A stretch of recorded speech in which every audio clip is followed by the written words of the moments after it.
여러분 안녕하세요. 이번 시간에는 지난 시간에 이어서 자음과 자음 발음의 연결에 대해서 계속 살펴보겠습니다. 영어의 표준 발음인 강세가 오는 자음 발음은 주로 자음과 모음이 연결되어 이루어진다는 것을 배웠었습니다. 그런데 두 강세 자음이 서로 강 이렇게 연결되기는 어렵기 때문에 결국 자음과 자음이 연결 시에는 대부분 강세가 오지 않는 비강세 자음이 하나 또는 둘 이렇게 나올 수밖에 없습니다. 비강세음을 지금부터는 편의상 약한 음이라고 하는 약음이라고 부르겠습니다. 그래서 자음과 자음의 연결 원리를 설명드리기 전에 먼저 약음에 대해서 잠시 설명을 드리고 넘어가겠습니다. 강세음의 특징은 혀 옆날에 힘을 주어 윗어금니 안쪽까지 올려서 발음을 시작하는 것이었습니다. 그렇다면 강세가 없는 약음의 경우에는 당연히 혀 옆날에 힘을 주지 않고 윗어금니까지 힘줘 올려주지도 않고 이완된 상태에서 그대로 발음하는 것이겠죠.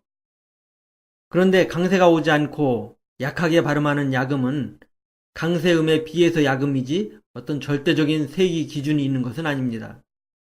영어 높낮이 운율에서 어디에 오는가와 말의 속도, 인접음과의 연결에 따라서 이런 그림의 노란색 부분이 강세음이 되기도 하고 강도가 중간색이 발음이 되기도 하고 아주 약하게 발음되기도 합니다. 심지어 아예 생략되어 발음값이 0이 되기도 합니다. 그래서 첫 시간에 같은 T 발음이라도 강세가 오는 탑에서와 강세가 오지 않는 today, little, writer 등에서 모두 강도와 발음 자체가 조금씩 변화된다는 것을 말씀을 드렸습니다. 먼저 모음의 약음은 비교적 간단합니다. 모음이 숫자가 많지도 않고 공기를 내쉬어야 하는 그 모음은 혀 옆날에 힘을 빼고 발음하면 원래 발음에서 조금씩 약화되는 발음이 되다가 결국 힘이 없는 발음인 하는 쉬아 발음으로 되기 때문입니다. 비동사 is의 이 발음이 강세가 올 때는 is로 발음이 되지만 약음일 때는 us 더 빠르게 발음할 때는 축약돼서 모음 발음이 생략되어 his 이렇게 발음이 되기도 합니다. 그런데 자음 발음은 숫자도 많고 발음 모양도 다양하기 때문에 자음의 약음은 변화가 좀 많습니다. 그런데 이런 약음 발음은 각각 별도로 익히기보다는 이미 익힌 강세 표준 발음을 기준으로 전체 운율 속에서 익혀야 합니다. 표준 강세 발음을 정확히 익혔다면 약간 힘을 빼서 이완된 발음으로 만드는 이 약음은 익히기 어렵지는 않을 것입니다. 그런 면에서 자음 발음의 연결을 통해서 약음 자음 발음의 변화도 익힐 수가 있습니다. 자, 그럼 자음과 자음을 연결하여 발음하는 원리를 설명을 드리겠습니다. 이전 시간들에서 배운 자음 발음 학습에서 각각의 자음을 발음 전반, 발음 후반으로 나누어 학습을 했었습니다. 한국어 자음에서는 이런 구별이 필요 없지만 영어 자음 발음에서는 자음과 자음 발음 연결에 아주 중요한 역할을 하기 때문에 나누는 것입니다.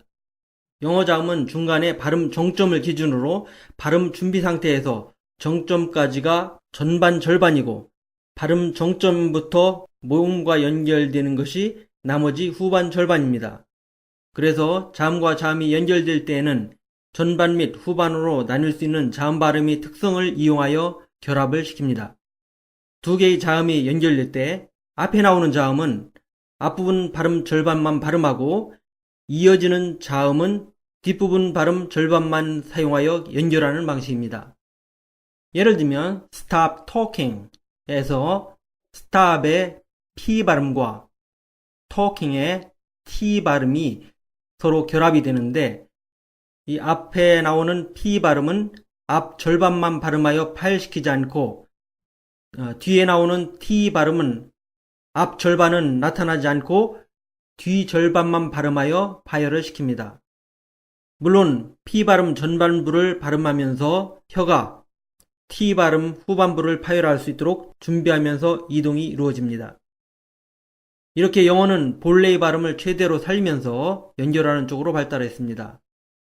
많은 경우 같은 유형의 자음 발음이 서로 연결되면 하나가 생략된다고 생각하기 쉬운데 무조건 생략이 아니고 앞자음 전반부와 뒷자음 후반부를 연결시키는 겁니다. 자음과 자음이 연결될 때 앞에 자음 발음은 음절의 끝에 오기 때문에 강세가 오지 않는 약음 발음이 많이 있고 뒤에 오는 자음 발음은 강세가 오는 발음일 수가 있습니다. 그래서 앞에 자음 발음은 혀의 옆날에 힘이 들어간 정도가 약한 반면 뒤에 오는 자음 발음은 강세 발음이 특징 그대로 혀의 옆날에 힘을 주어 위로 올려주는 발음에서 파열이 일어납니다. 자, 이제 영어에서 자음 연결의 가장 근본 원리를 설명을 드렸고 이제 각 자음 발음 유형별 연결 형태를 알아볼 차례입니다. 지난 시간에 설명을 드린 것처럼 자음과 자음의 연결 유형은 발음이 중단되지 않고 계속 이어지는 계속자음과 단절되는 중단자음의 형태에 따라서 다음에 네 가지로 나눌 수 있습니다. 첫째는 중단자음과 계속자음의 연결입니다. bedroom, bedroom에서 D와 R 발음이 연결되는 것과 같은 것입니다. 둘째는 중단자음과 중단자음의 연결입니다. act에서 K와 T 발음의 연결이 그 이해가 됩니다. 셋째는 계속자음과 중단자음의 연결입니다. start에서 S 발음과 T 발음의 연결이 바로 그 이해가 됩니다. 넷째는 계속자음과 계속자음의 연결입니다. 이런 발음은 this sign과 같이 똑같은 발음인 S 발음이 연결되는 것이 그 이해입니다. 지난 시간과 이번 시간은 좀 이론적인 설명이라 좀 어려웠었죠?